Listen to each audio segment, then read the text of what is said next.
Paul looked out on the rolling, grey and stormy this evening. Far above, the glow of the light beamed down, but in the dense fog, Paul wondered how far it was penetrating. As he ducked inside the door, he also wondered if there were any ships out there. These days, vessels carrying weapons and supplies for their soldiers came by continually.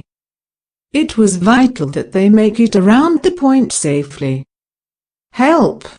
Help! Anybody? Was that someone calling? Or was it his imagination? Paul turned back and scanned the sea, trying desperately to see through the pouring rain and fog. The wind screeched eerily, making it difficult for him to hear, but, yes. There it was again. Paul grabbed his slicker and raced down to the sandy beach. Who's there? Help! There it was. More clearly now. He sprinted along the shore, trying to catch a glimpse of the man. Suddenly he came upon a small boat. The dory was stuck between large boulders and cracked in two.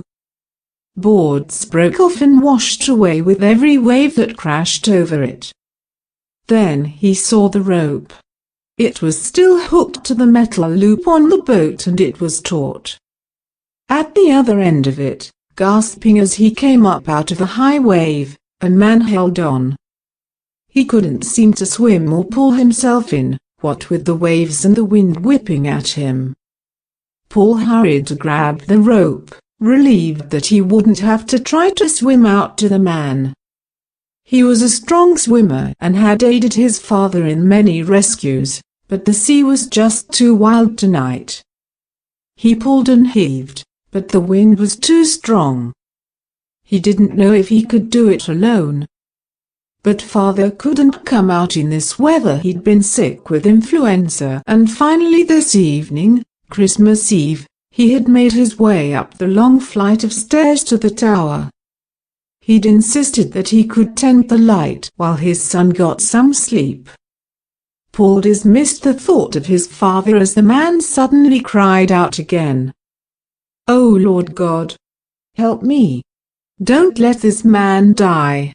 Paul prayed frantically, knowing well how God had helped him many times in the past. And it suddenly appeared that God was answering.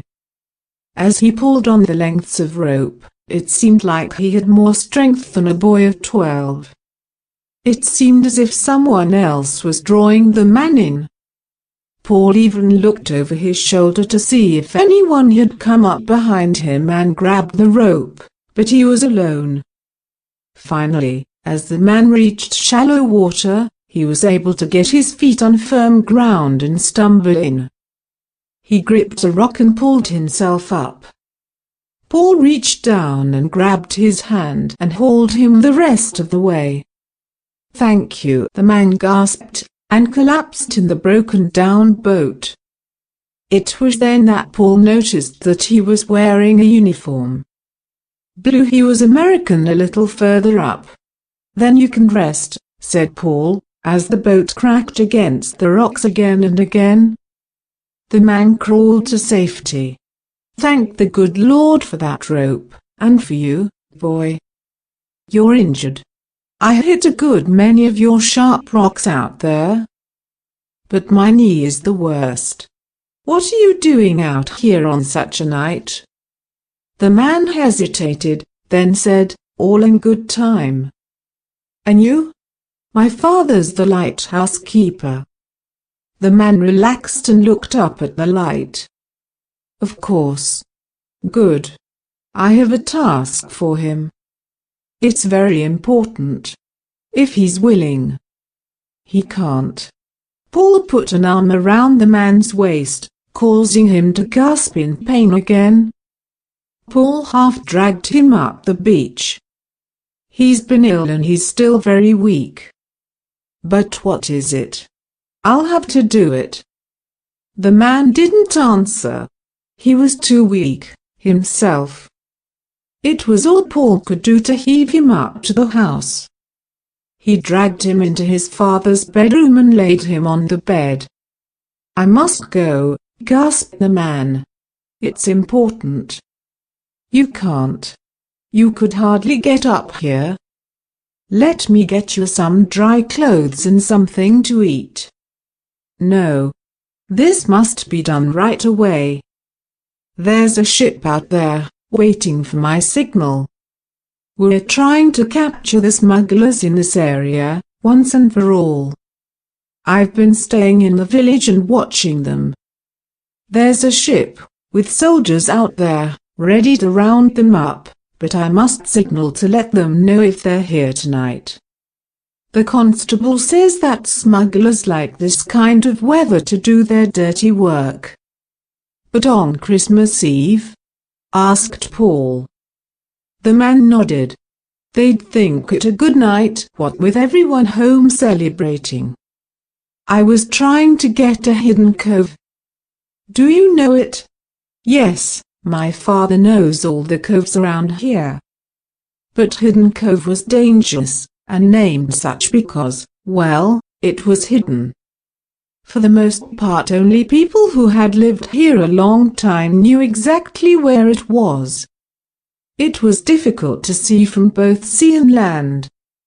"Paul," they both heard the father's call from the stairs. "I saw you rescue that man. Is he all right?" Paul ran halfway up to where his father stood on the landing, and explained everything. "I'll go, father. You be careful, boy. How's the man? Can he fend for himself or shall I go down?" "He's in your bed and I gave him food. He says he's just weary. But I know he's in a lot of pain. He can't go himself all right." Paul got more instructions from the soldier, whose name was Charles, then donned his slicker once again. He took up an unlit lantern, made sure he had his tinderbox, and headed out into the storm. Paul was relieved that the wind had died down, but it was still a miserable night. He hurried down the beach and finally rounded a bend which seemed to bring him to a solid rock wall. He knew the secret, however. He slipped through a narrow crevice. Nearby, rushing water roared through an entrance that was a bit larger. Even by daylight, the openings were hidden in the shadows of high rocks, and not able to be seen by sea. He saw no sign of life in the cavern, at first, so he climbed down the rocks, feeling his way carefully.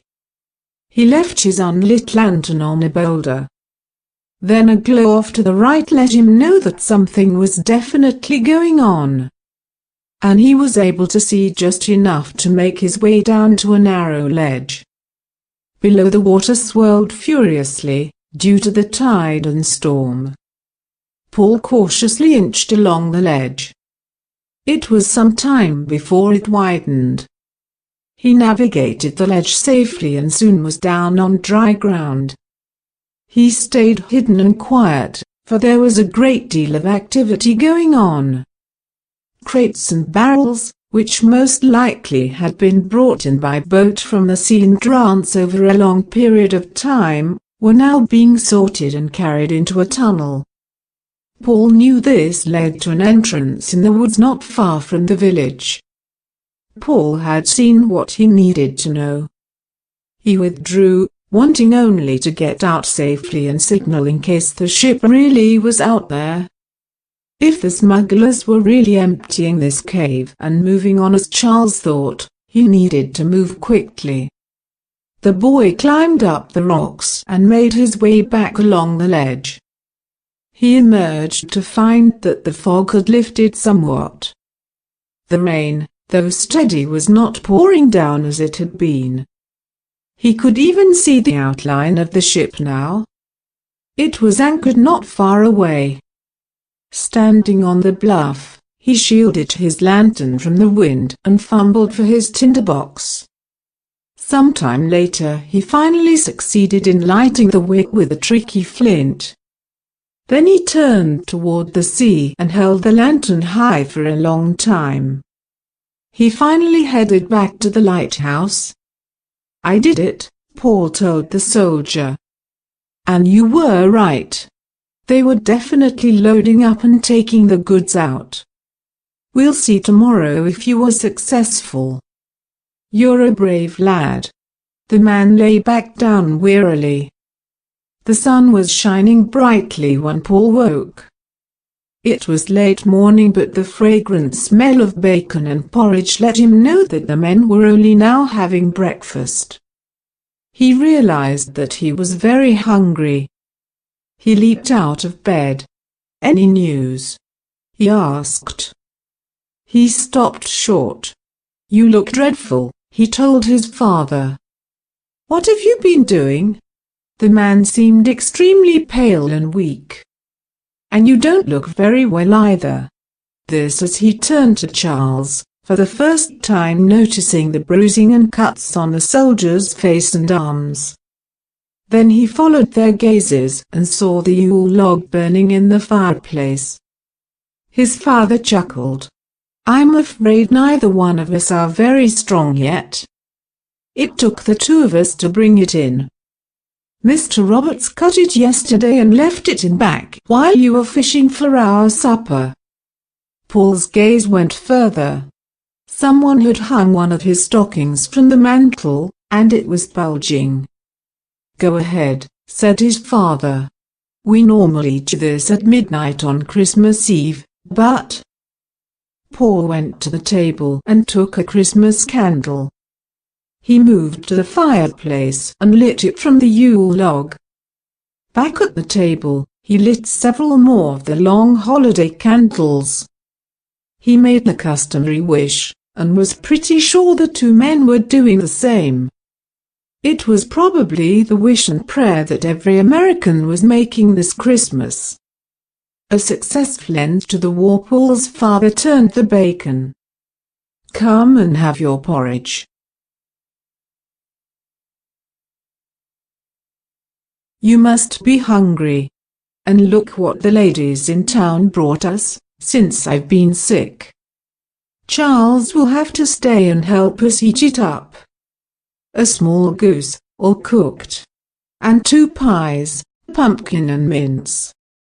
Suddenly a pounding on the door startled them all. "Hello, in there. It's my captain. He has news, perhaps." Charles tried to get up, using a wooden stick as a cane. Father hurried to the door. "Come on in. If you're looking for your officer, he's here."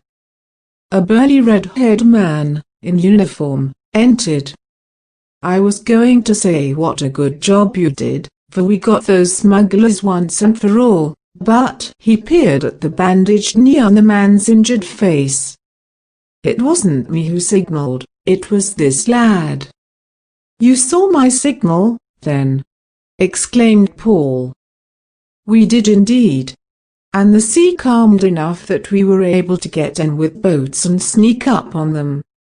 What a fight we had! They weren't about to give up easily. I sent some of my men round by land and they were able to stop several wagon loads of contraband that were already on the move. I know there are plenty more smugglers all up and down this coast, but these were some of the worst. It's good to have them in prison." The captain reached out and shook Paul's hand. "Because of you, we salvaged thousands of dollars worth of supplies and ammunition for our troops. A splendid Christmas present for them, for sure. Keep up the good work, boy." "Thank you, sir," said Paul, glad he'd been able to help in some small way in the effort to gain America's freedom. "And a Merry Christmas to you, sir."